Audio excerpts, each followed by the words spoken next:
მეგობრებებს გისურვებთ, პირველ კურსელებს ილია სიტყვები არ დაგვავიწყდეს 4 წლის მერე ისე უნდა შეყვაროთ თქვენ ქვეყანას, რომ გამარჯვებით იაროთ ყოველთვის წინ. ძალიან დიდი ქუთაისის აკაკი წერეთლის სახელმწიფო უნივერსიტეტში პირველ კურსელთა მიღების საზეიმო ცერემონია გაიმართა 2025-2026 სასწავლო წელს წერეთლის უნივერსიტეტში 1899 პირველ კურსელი ჩაირიცხა. მათგან 100%-იანი გრანტი 13-მა მოიპოვა. ადგილზე იმყოფებოდა საქართველოს განათლების, მეცნიერებისა და ახალგაზრდობის მინისტრი გივი მიქანაძე. მინისტრმა სტუდენტებსა და პროფესორ მასწავლებლებს ახალი სასწავლო წლის დაწყება მიულოცა, დაჯილდოვდნენ 100%-იანი გრანტის მფლობელები.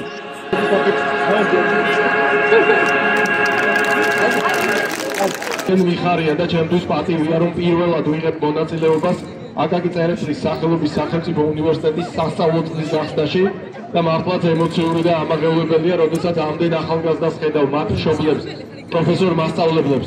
მინდა დაგარწმუნოთ, რომ ახალგაზრდობა და განათლებისა და მეცნიერების მიმართულება არა მარტო ჩვენი სამინისტროს პრიორიტეტია, არამედ მთელი მთავრობის განსაკუთრებული პრიორიტეტია და ჩვენ წლიდან წლამდე ვზრდით იმ შესაძლებლობებს, რომელიც თქვენ უფრო მაღალი სტანდარტის განათლების, უფრო მეტი შესაძლებლობების, დასაქმების, უცხოეთთან გასვლითი პროგრამებისა და სხვა შესაძლებლობებს მოგცემთ.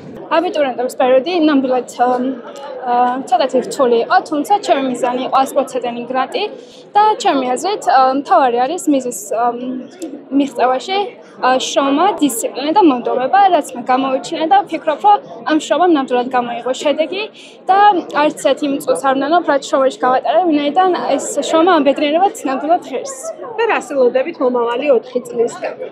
ვფიქრობ ძალიან ბევრ წარმატებას, სიახლეს, ახალ მეგობრებს, ხალხს და ვფიქრობ, რომ ეს 4 წელი ძალიან წარმატებული, ბედნიერი და ახალი ბევრი სიახლის მომტანი იქნება. პირველი დღე და პირველი შთაბეჭდილებები ყველაზე განსაკუთრებული არის. ამ დღეს დიდი ხანი ველოდი და რაზეც მინდოდა იმაზე ჩავირიცხე მოდის დიზაინზე. ჩემი აზრით აკაკი წერეთლის უნივერსიტეტი მომცემს უფრო მეტ განვითარებას და ჩემი მიზნის მიღწევას. ასეთყოდი პირველ კურსელებს და როგორია შენი მოლოდინი? ჩემი მელოდინი არის ძალიან კარგი და პირველ კურსელებს ვეტყოდი იმას, რომ მოინდომონ, კარგად ისწავლონ და თავისი მიზანი რაც დაისახეს, განავითარონ. უნივერსიტეტმა ასევე უმასპინძლა მეცნიერების ფესტივალს, ფაკულტეტების ლექტორებმა და სტუდენტებმა საკუთარი საგანმანათლებლო სილაბუსების შესახებ მიაწოდეს მსურველებს ინფორმაცია. ჩატარდა სხვადასხვა სახის სახალისო, საგანმანათლებლო და კვლევითი ექსპერიმენტები. ხდება ლაბორატორიის გარეთ თვალსაჩინოების საკითხი, როგორ ხდება წამლის მიღება, ტექნოლოგია, როგორც დაწნეხვის მეთოდი, აგრეთვე ტიტულაციის მეთოდი. და ჩვენი სტუდენტები ამას თვალსაჩინოდ წარმოუდგენენ. სასიამოვნოა ის ფაქტი, რომ ჩვენი სურვილი, ჩვენი სწავლა შეგვიძლია გაგიზიაროთ და გაჩვენოთ თუ რა საინტერესო და საჭირო საქმეს ვეწევთ. ფართოსფერო აქვს, შეგიძლია ძალიან ბევრი რამის გაკეთება, როგორც სწავლეტების დამზადება, ასევე მალამოების დამზადება. შეგიძლია იმუშავა სწავლების დამზადების ქარხანაში და შენ თვითონ დაამზადო სწავლება. ვუსურვებ პირველ კურსელებს წარმატებას. ვურჩევთ, რომ სიღრმისეულად და უფრო საფუძვლიანად შეისწავლონ თითოეული კომპონენტი თუ რას ვაკეთებთ, ასევე ძალიან საინტერესოა ჩვენი სპეციალობა, იქიდან გამომდინარე, რომ მარტივად შეგვიძლია დავამზადოთ ჩვენივე მედიკამენტები, ჩვენივე სუნამო შეგვიძლია საპონი და უამრავი სხვა კოსმეტოლოგიური საშუალებების საშუალება და ვურჩევ, რომ კარგად გაეცნონ ამ სპეციალობას და ძალიან დიდი შესაძლებლობები იქნება შემდგომ. გვაქვს სამაგისტრო პროგრამები, ასევე ტურიზმი, აგრონომია, ლანდშაფტური არქიტექტურა და რაც თავარია, სადოქტორო პროგრამა აგრონომია, რომელიც ფაქტიურად რეგიონში ერთადერთი სადოქტორო პროგრამაა, რომელიც მომავალი აკადემიური პერსონალის, ასე ვთქვათ, გამოზრდის სამჭედლოს წარმოადგენს. გვიხარია, რომ წელს ძალიან კარგად შეივსო ჩვენთან ნაკადი, პირველ კურსელებით თითქმის დაკომპლექტდა ყველა ჩვენი პროგრამა და მთელი ენთუზიაზმით ვიწყებთ ახალ სასწავლო წელს. ეს არის ინფორმატიკის და მართვის სისტემების ფაკულტეტი, არის სამთო მექანიკის ფაკულტეტი, გეოლოგიური ფაკულტეტი და ქიმიის ფაკულტეტი. რა თქმა უნდა, ეს დარგები, როგორც სახალხო მეურნეობისთვის, ისე ქვეყნის განვითარებისთვის მნიშვნელოვანი დარგებია. დღეს უმასპინძლებთ სამეცნიერო პიკნიკს, სადაც წარდგენილი გვაქვს ჩვენი აპარატურა და ჩვენი კოლეგების მიერ გამოშვებული ჟურნალ-გაზეთები. ვამაყობთ, რომ დღეს ვართ აქ და ველოდებით ახალ სტუდენტებს, რათა მათთან ერთად შევიჭიდოთ ახალ გამოწვევებს. ეს პროფესია ვფიქრობ, რომ მხოლოდ პროფესია არ არის და ვფიქრობ, რომ თითოეული ადამიანი ამისთვის შინაგანად უნდა იყოს მოწადინებული და პირველ კურსელებს ვურჩევდი და მოვუწოდებდი იმას, რომ არ დაიშურონ საკუთარი თავი და აღმოაჩინონ ახალი შესაძლებლობები. მივესალმები გულითა და დავულოცავ ახალი სასწავლო წლის დაწყებას, როგორც უნივერსიტეტის ადმინისტრაციას, ასევე სტუდენტებს, განსაკუთრებით პირველ კურსელებს და ვუსურვებ, რომ ეს წელი იყოს წარმატებების და შემოქმედებითი ღვაწლის. მე ძალიან მომეწოდა ეს გარემო, მინდა აღვნიშნო, განსხვავებული მიღებაა წელს, ეს საზეიმო განწყობას უფევს და ძალიან კარგია, რომ ყველა ფაკულტეტი თავის შესაძლებლობებს თავაზობს სტუდენტებს და აქვთ სტუდენტებს შესაძლებლობა, რომ გაეცნონ უფრო სიღრმისეულად და განსაკუთრებით მნიშვნელოვანია ეს პირველ კურსელებისთვის და კიდევ ერთხელ წარმატებებს ვუსურვებ. ფესტივალი საქართველოს განათლების, მეცნიერებისა და ახალგაზრდობის სამინისტროს მხარდაჭერით აკაკი წერეთლის სახელმწიფო უნივერსიტეტის სამეცნიერო აკადემიური სტრუქტურების, სხვა უმაღლესი საგანმანათლებლო დაწესებულებების, პარტნიორი ორგანიზაციებისა და ზოგად საგანმანათლებლო სკოლების ჩართულობით ჩატარდა.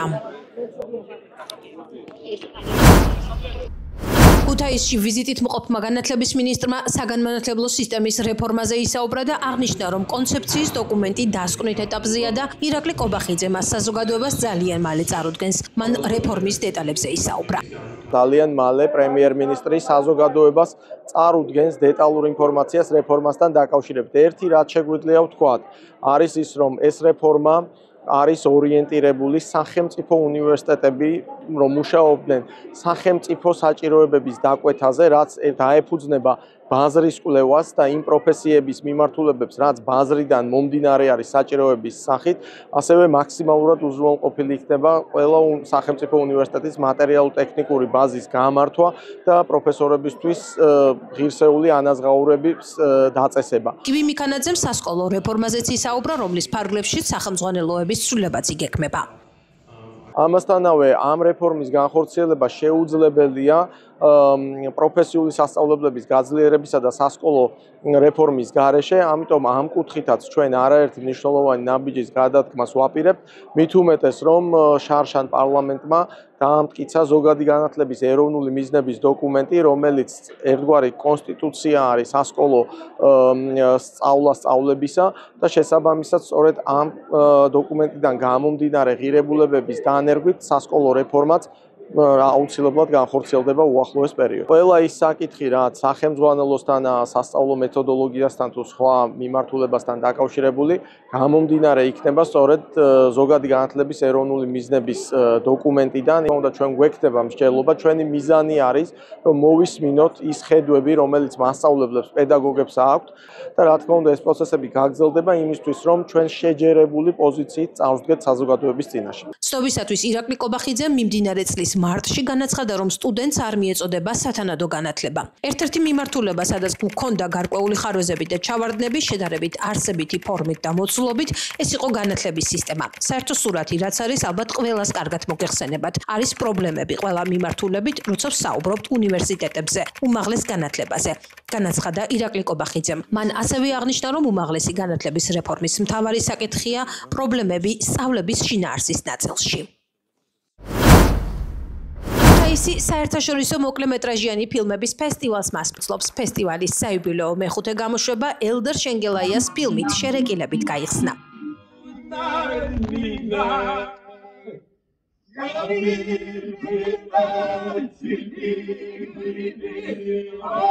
ფესტივალის გახსნაზე სოლიდარობა გამოუცხადეს აქციებზე დაკავებულ მოქალაქეებს და წაიკითხეს საპატიმროდან მსახიობ ანდრო ჭიჭინაძის მიერ გამოგზავნილი მიმართვა, რომელიც ფესტივალზე ერთ-ერთ რჩეულ სცენარს დაასახელებს. ძალიან დიდი მადლობა მინდა გადაგიხადოთ ამ შესაძლებლობისთვის.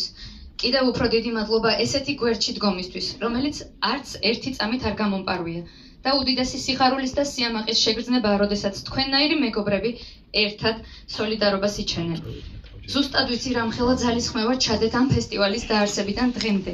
და კიდევ უფრო სასიხარულოა ჩემთვის, რომ ესეთი მნიშვნელოვანი ფესტივალის ნაწილი გავხდი, რომელიც მაქსიმალურად ხელს უწყობს და ფეხსაც, რომ ქართული კინო განვითარდეს.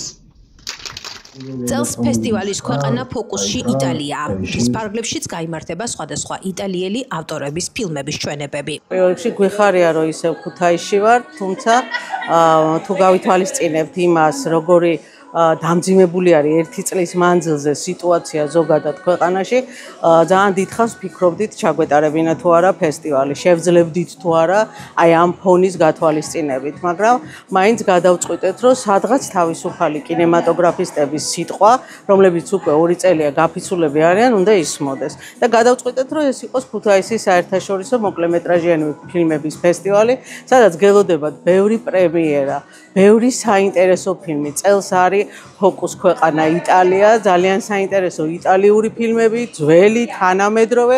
ამიტომ გვესტუმრეთ კინოთეატრში დასწრება ყველგან არის თავისუფალი, შესაძლოა ბოლო ჯერ ხვდებით ერთმანეთს და ამიტომ რა ვიცი, მგონია რომ კარგი იქნება თუ დაესწრებით ყველა ჩვენს ჩვენებას, იმიტომ რომ ჩვენი ფესტივალი საერთაშორისოა, ეს გულისხმობს რომ ჩვენ გახსნილი ვართ იმ გზისკენ, რა გზისკენაც მიდიოდა საქართველოს მთელი ცხოვრება ევროპისაკენ და ამიტომ ვიძახი რომ შესაძლოა ეს ჩვენი საიუბილეო მეხუთე, მაგრამ ბოლო აღმოჩნდეს და გელით ქუთაისელებს განსაკუთრებით, იმიტომ რომ ეს ფესტივალი თქვენთვის გავაკეთეთ ყველაზე ძველი ევროპული ქალაქისათვის საქართველოში.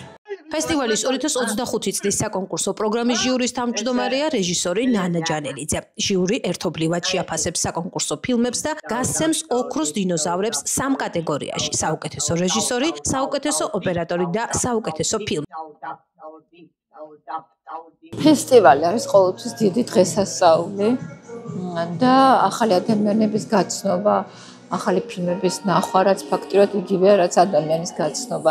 არის ასეთი ძველი ანდაზა. მე წავიკითხე ახალი წიგნი, მე შევიძინე ახალი მეგობარი. ზუსტად იგივეა ფესტივალზეც, რომ აი ხა დარწმუნებული ვარ, ბევრ ახალ მეგობარს შევიძენთ, ბევრ ახალ ამბავს გავიგებთ. და რაც თავია ქუთაისის ეს არის აუცილებელი, რომ ქუთაისი მთელი მე-19 საუკუნე და მანამდეც იყო ცენტრი, კულტურის ცენტრი საქართველოსი. აღარ ვლაპარაკობ მედეას ამბებს და მარგონავტების და ასე რომ ეს რაღაც აუცილებელია ეს თქვა ქუთაისისთვის და ალბათ კიდევ სხვა ბევრი ფესტივალი უნდა იყოს, იმიტომ ფესტივალი, რომელსაც კინო საქართველო მასპინძლობს, 2 ოქტომბერს დაიხურება, ყველა სეანსზე დასწრება არის უფასო. მიხარია რომ ჩვენი გვერდი ხარჯთა თავისუფლება რეჟიმის ყველს და დატოვეთ თქვენი ნაკვალევი ქუთაისის საერთაშორისო მოკლემეტრაჟიანი ფილმების ფესტივალზე. მადლობა. 30 სექტემბერს პირველ საათზე ხარაგაულის კინოთეატრში მუნიციპალიტეტის მერი კობა ლურსმანაშვილი გეოლოგებთან და ექსპერტებთან ერთად ხემაღალისა და ღვერკის მოსახლეობას შეხვდება. შეხვედრაზე წარმოდგენილი იქნება აღნიშნული სოფლების ტერიტორიაზე მეწრული პროცესების შესწავლის მიზნით ჩატარებული კომპლექსური საინჟინრო გეოლოგიური კვლევის შედეგები და სპეციალისტთა რეკომენდაციები. მოსახლეობას შესაძლებლობა ექნება მიიღოს დეტალური ინფორმაცია და დასვას კითხვები. შეხვედრის მიზანია სპეციალისტთა რეკომენდაციების გაცნობა და მოსახლეობასთან ერთად შემდგომი ნაბიჯების განხილვა. ვკითხულობთ ხარაგაულის მუნიციპალიტეტის მერიის სოციალურ გვერდზე განთავსებულ პოსტში. მერია უზრუნველყოფს, რომ სტიქის შედეგების აღმოსაფხრელად გადაწყვეტილებები პროფესიონალური ანალიზისა და მოსახლეობასთან მჭიდრო თანამშრომლობის საფუძველზე მიიღოს. სოფელ ხემაღალისა და სოფელ ღვერკის ტერიტორიაზე მეწრული პროცესების შესწავლის მიზნით კომპლექსური საინჟინრო გეოლოგიური კვლევა ხარაგაულის მუნიციპალიტეტის მერიის დასკვნით კომპანია გეოლოჯიქსმა ჩაატარა. ვკითხულობთ განცხადებაში.